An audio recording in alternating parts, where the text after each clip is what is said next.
You're listening to Factual America. What are people going to see when they finally get to stream this doc? Just to give them a little taster of what they're in store for. Well, it is the story of a year in Billie Eilish's life, and it's her 17th year. So it happens to be the year that she writes and releases her debut album, When We All Fall Asleep, Where Do We Go? And so you see the creation of that album, and you see what happens when it's released. But it's also the story of a young woman who is crossing the threshold between childhood and adulthood. And you see that, and it's very much a personal story. It's an emotional narrative. It's a family story. It's the story of two parents whose daughter is becoming Billie Eilish, and whose daughter is becoming Billie Eilish. And that's a beautiful thing, and also is full of a story full of drama and emotion, and then it's the story of two siblings who have created something extraordinary together, Billie and Phineas. Of course, for those who don't know, they co-write all their songs together and they perform together, and while Billie is the front man, Phineas is the producer, and it's a remarkable collaboration.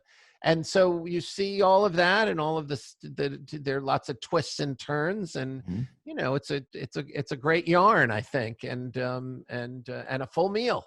Yeah. It's a 2-hour and 20-minute film. There's performance. It's a musical. There's an intermission. I was going to say it's a good way to spend. It's a good way to spend the day or the night. It's a good way to spend the night.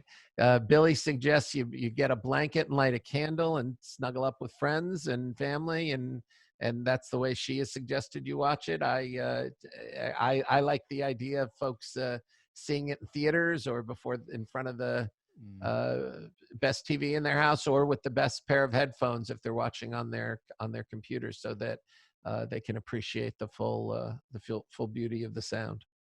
Yeah, I'm looking forward to watching it a second time. Even I'm going to get my teenagers to sit down and watch with me. Something they don't usually do, and and I think they will certainly will enjoy it. I mean, as you alluded to, mentioned. I mean, there's so much going on here. The album, amazing concert footage, the Coachella Music Festival, even them recording the Bond theme was an amazing sort of scenes there too. Yes, under a tight deadline. Yeah, exactly. I mean, we can talk more about that too. But and as you say, we also watch her in everyday life. I mean, humble middle class bungalow that they live in. I mean, studying for a driving test. They record songs in Phineas's bedroom. I mean, that's it's so normal. This is why I say it's really functioning on two planes. I mean, on some level, she's part deity and part human, and it's like the Superman story. She's very much. She's very much struggling and dealing and confronting all of the things that a 17-year-old struggles with, deals with, and confronts. And you see those things, and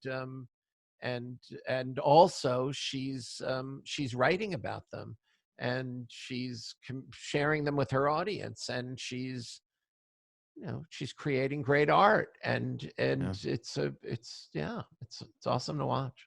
I mean, yes, and like you said, she's a teenager with teenage crushes, and then she gets to meet her teenage crushes in real life. So it's this two planes almost. She meets people like Katy Perry and Orlando Bloom. Doesn't even realize it's Orlando Bloom. I must say, I didn't at first either.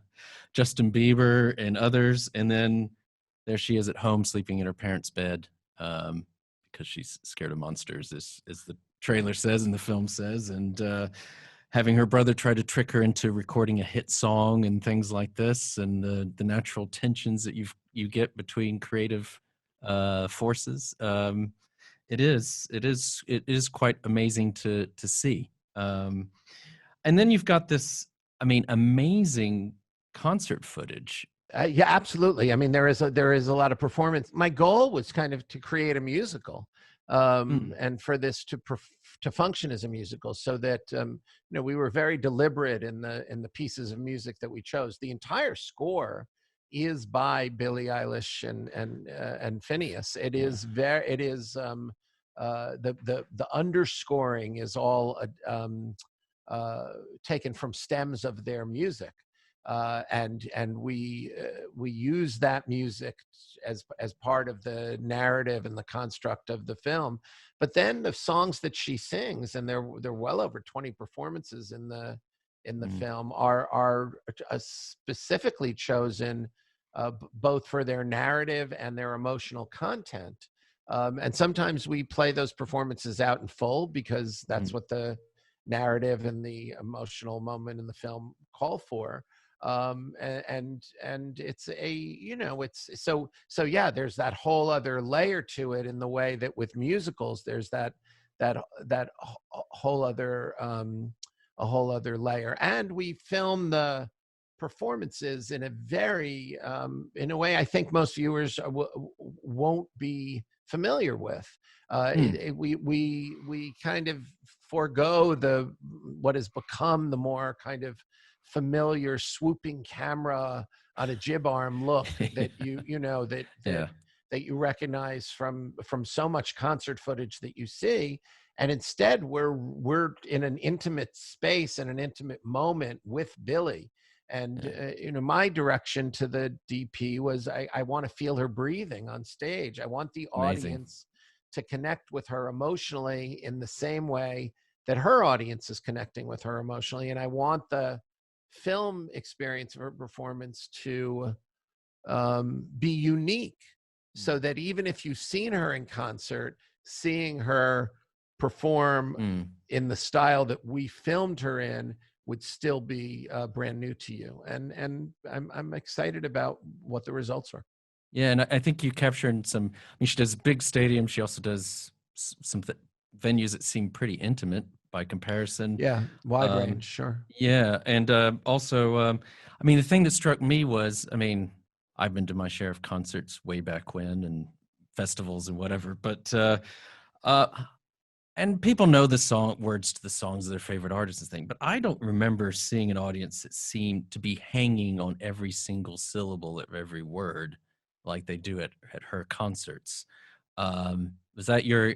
I mean, that's what you capture. Was that your experience? Yeah, Billie Eilish's connection to her audience is very deep and powerful. She speaks to it in the film, of course. Yeah. She says that I don't think of them as my fans. I think of them as part of me. I think that what connects them and makes them part of each other is her art, her music, her words, her music, her performance. And people feel it very, very deeply. Of course, her audience has expanded. I Mm. think she had maybe 5 or 6 million followers on Instagram when I met her, probably fewer. And she now has, I think, 74, 75 million. Yeah. So her audience has certainly expanded with her enormous success of the last year.